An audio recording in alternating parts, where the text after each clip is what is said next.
নির্ঝর মানেই স্বপ্নভঙ্গ নাকি? শিকারপুরের মতো ডাইনির উলট পুরাণ। পরিচালক নির্ঝর মিত্র টলিপাড়ায় অপেক্ষাকৃত নতুন। তার প্রথম কাজ শিকারপুর তাক লাগিয়েছিল। এবার মিমি চক্রবর্তীকে প্রধান মুখ করে নির্ঝর তৈরি করলেন ডাইনি। তার এই কাজ কোথাও প্রতিবাদের পক্ষে কথা বলে, সমাজে বদলানোর স্বপ্ন দেখানোর পক্ষে কথা বলে। সেই পথে হেঁটে বারংবার ঘা খেয়ে যারা ক্লান্ত, তারাও আর একবার উঠে দাঁড়িয়ে প্রয়োজনে হাতে অস্ত্র তুলে নেওয়ার পক্ষেও কথা বলেন। অন্তত ডাইনির ক্ষেত্রে এটা তো একদমই স্পষ্ট। তিনি সমাজের গাঢ় অন্ধকার দিকটায় আলো ফেলতে চেয়েছেন।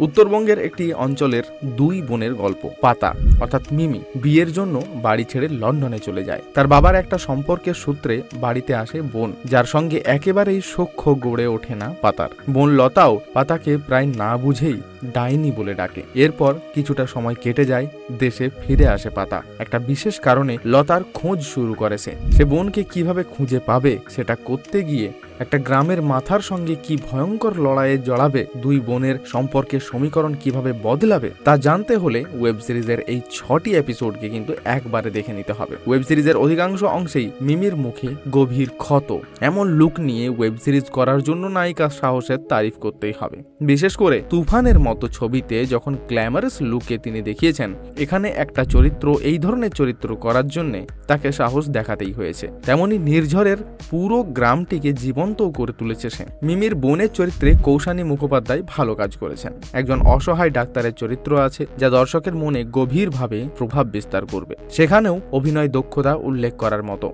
চুম্বকের মতো টানেন ওই ওয়েব সিরিজের খলনায়ক বিশ্বজিৎ দাস। তাকে বাংলা ছবি বা ওয়েব সিরিজ আরো বেশি দেখা গেলে হয়তো আরো ভালোই লাগবে। নির্ঝরের কাজের খুঁটিনাটি নিয়ে কিছু কথা বলি। এই সমাজে মহিলাদের দমিয়ে রাখার যে চেষ্টা চলে, সেই প্রেক্ষাপটে ডাইনির গল্প অত্যন্ত প্রাসঙ্গিক। পাশাপাশি দুই বোনের গল্পটি যেভাবে রয়েছে, তাতে ওয়েব সিরিজের দুটি স্তর প্রকট হয়েছে। চিত্রনাট্য টানটান। একটা ওয়েব সিরিজের প্রতিটা পর্বের শেষে যে উৎকণ্ঠা দর্শকের মনে তৈরি হয়েছে, সেই কাজটা কিন্তু সফল বলা হয়েছে। এটাই বলতে পারি, ডাইনি ভুলে যাওয়ার কোনো জায়গা নেই। ডাইনির প্রভাব তীব্র।